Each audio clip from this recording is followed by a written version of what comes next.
देखो बच्चों, अब हम लोग बीजगणित के जो MCQ सॉल्व जो है टेस्ट पेपर माध्यमिक सेकेंडरी 2023-2024 का पार्ट 2 को करने जा रहे हैं। अब ये सवाल देखिए, x square plus P x plus 12 equal 0 के दोनों मूल ए एवं बी हैं और a माइनस बी इक्वल 1 होने से p का मान ज्ञात करें। ये सवाल देखिए थोड़ा सा बड़ा ही होगा। पी एक्स प्लस 12 इक्वल 0, तो यहाँ जो मूल दिया हुआ है a और b है, तो इसमें एक संबंध है a प्लस बी दोनों मूल का योगफल वो माइनस एक्स स्क्वायर का गुणांक p बटा एक्स स्क्वायर का गुणांक, यहाँ एक है तो एक हम लोग लिखते नहीं है, तो ये a प्लस बी का मान p हुआ।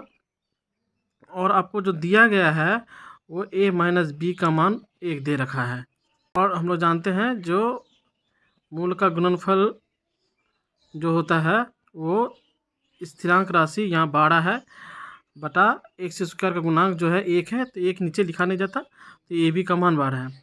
अब एक काम करते हैं, इसको हम लोग दोनों तरफ 4 से गुना कर देते हैं। अब इसको 4ab का सूत्र में तोड़ देते हैं, तो क्या होगा a प्लस बी पे whole square minus a minus B पे होल स्क्वायर इक्वल 48। अब देखिए ये इसका मान माइनस पी स्क्वायर माइनस इसका मान 1 पे स्क्वायर इक्वल 48। अब ये हो जाएगा पी स्क्वायर माइनस 1 इक्वल 48। तो पी स्क्वायर ये 1 जब उधर जाएगा तो 48 से जोड़ हो जाएगा तो 49 हो गया। अब p का मान plus minus root over 49 plus minus 7, तो आंसर क्या हो जाएगा? सी हो जाएगा। ये सवाल देखिए, a अनुपात b का मान 2:3, b अनुपात c का मान 5:8, c अनुपात d का मान 6:7 होने से a अनुपात d का मान पूछा है। मैंने प्रथम राशि और लास्ट राशि का अनुपात पूछा है। तो एक काम करते हैं, इसको अनुपात को a बटा b लिखते हैं गुना इसको b बटा c लिखते हैं गुना फिर इसको c बटा d लिखते हैं बराबर, तो इधर भी ये 2/3 हो जाएगा गुना 5/8 गुना 6/7। अब देखिए b भी कट गया, c कट गया, तो a बटा d और इसको काटते हैं 2 से, तो 1 होगा, ये 4 होगा, फिर 2 से काटते हैं 2 और ये 3 हुआ। इसको ये देखिए 3 और ये 3 कट गया, तो ये 5 और ये 2 और 7 को गुना करने से 14। तो देखिए ये तो a बटा d का मान 5/14 हो गया, तो a अनुपात d का मान 5/14 हो जाएगा। आंसर हो जाएगा डी। ये जो सवाल है ये द्विघात समीकरण का दोनों मूल का योगफल बताया है। तो दोनों मूल का योगफल क्या जानते हैं? माइनस बी यहाँ पे जो x का जो गुणांक है, x का गुणांक क्या है? -7 है बटा है एक्स स्क्वायर का जो गुणांक यहाँ पे क्या है? 1 है, तो ये हो जाएगा 7/1 इक्वल टू 7। आंसर ए हो जाएगा। देखिए ये जो द्विघात समीकरण है इन दोनों मूलों का प्रकृति निर्णय करने के लिए बोला है। तो इसका मतलब हमको जो निरूपक होता है बी स्क्वायर माइनस 4ac, इसका मान हमको देखना पड़ेगा क्या है। तो यहाँ बी स्क्वायर का मतलब होता है एक्स का जो गुणांक है, बी का मान क्या है? -√3, तो -√3 पे स्क्वायर माइनस 4, ए का मान कितना है? एक्स स्क्वायर का गुणांक 2 है और सी का मान कितना है? ये 2 है। तो यहाँ पे -√3 का वर्ग करेंगे तो -√3 को 2 बार गुना करने से माइनस माइनस प्लस हो जाएगा, √3 गुना करने से 3 होगा, और इसको गुना कर रहे हैं तो देखिए 16 हो रहा है, तो ये -13 निकल रहा है। मतलब यहाँ पे बी स्क्वायर माइनस 4ac का मान -13 निकल रहा है, मतलब 0 से कम है। जब 0 से जब वो कम रहेगा तो वो काल्पनिक होता है।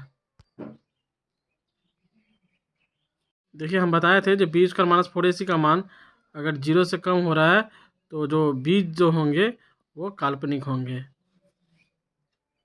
अब ये 12 नंबर सवाल देखिए, 2a equal 3b equal 4c, तो ये अनुपात b अनुपात c है। तो यहाँ पे आपको टिक चिन्ह करना कौन सा इसका आंसर होगा। सीधे काम कीजिए, 2, 3, 4 का लॉस कीजिए, कितना होगा? 12 हुआ ना, 2 से भाग कीजिए तो कितना होगा? 6, 3 से भाग कीजिए कितना होगा? 4, और 4 से भाग कीजिए तो कितना होगा? 3 होगा, तो 6, तो 6, 4, 3, ये डी आंसर हो जाएगा।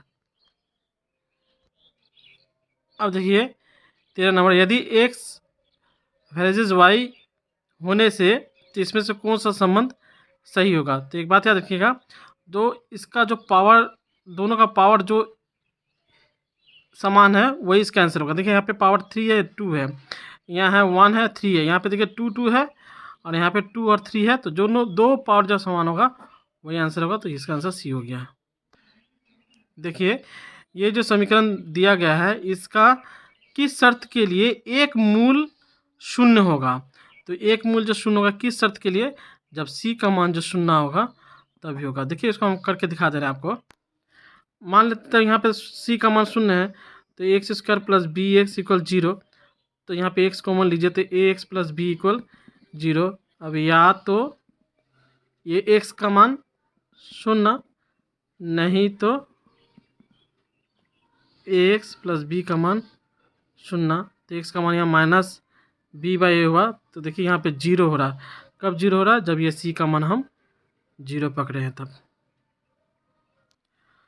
अब देखिए ये जो सवाल है x square minus 5x plus के इक्वल 12 समीकरण के मूलों का गुणनफल -3 होने से के का मान ज्ञात कीजिए। तो काम कीजिए, हम लोग जानते हैं जो द्विघात समीकरण जो होते हैं उसके जो दाएं पक्ष जो है उसको हमको शून्य रखना होता है, तो इस 12 को इधर लेके आइए तो ये -12 हो जाएगा। तो ये अब देखिए, अब ये एक्स स्क्वायर का गुणांक और एक्स के गुणांक को छोड़कर बाकी जितना भी बचे रहेंगे वो सब जो होते हैं वो स्थिरांक राशि होते हैं।